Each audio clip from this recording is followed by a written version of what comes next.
Before the ashes, there was laughter. Before the silence, there were songs. They had met by chance, 5 travelers on the same sunlit road, and for a little while, the world did not seem so broken. The barbarian woman carried her axe over her shoulder, humming mountain tunes. She was broad of grin and strong of arm, proud to see the plains again after years of snow and solitude. She told stories by the fire, tales of her people that made the others smile. The cleric woman wore a charm of silver light and spoke gently of mercy. She mended the druid's boots, prayed before meals, and still believed that even in wartime, goodness might be found in small things. The druid loved to listen. The rats followed him like children, squeaking secrets that only he could hear. He would laugh softly and share crumbs with them, and when the nights grew long, he taught the others to hear the wind the way animals do, as language, not noise. The vampire was quiet but curious, still new to his condition. He marveled at the stars, at the way firelight played on mortal faces. He had only been turned weeks ago, and his hunger frightened him, but among these new friends, he felt almost human again. And the lich, pale and awkward, still spoke as though his heart beat.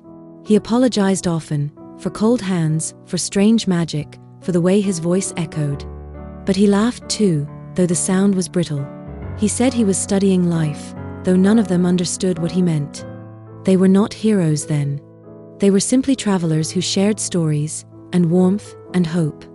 They spoke often of the war that filled the horizon with smoke. They dreamed of what they'd do when it was over. The barbarian would build a home, the cleric a chapel, the druid a garden where rats and men might eat together. The vampire joked about opening a tavern that only served wine, and the lich said he'd like to see a sunrise again, even if it killed him.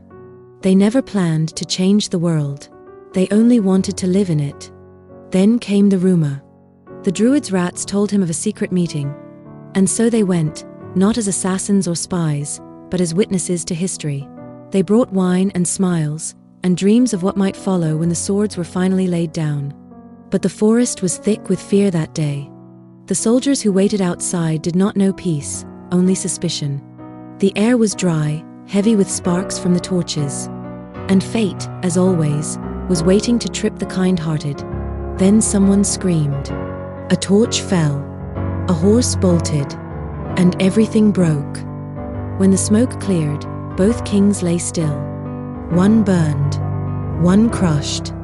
And the 5 stood staring, hands shaking, faces pale, realizing the world had just changed forever, and not in the way they'd hoped. By dusk, both kingdoms had heard the tale, each certain the other had struck first. The truce was ash before it began. And so, the war roared louder than ever. The cleric wept until her light went dim. The barbarian cursed herself and took up the axe again, trying to hold back the flood of vengeance. The vampire hid, starved, then fed without thinking. The lich raised the fallen to shield the innocent, and his dead refused to stop. The druid screamed to the rats for help, but they ran from him, terrified of his power. By the time it was done, there was nothing left, no crowns, no fields, no laughter. Just wind and silence, and 5 wanderers walking through the ruin they had never meant to make. They had begun in sunlight, with jokes and hope and friendship. They had wanted peace, not glory. They had wanted to see the end of war, not become it. Now in the ruins where grass still grows through broken stones, people whisper of 5 shadows who walk together, a woman with a heavy axe, another murmuring a forgotten prayer, a druid listening to the ground, a pale boy shielding his eyes from the dawn, and a figure of bone who hums softly, as though trying to remember a song. They began with laughter. They ended with silence. And in between, they broke the world.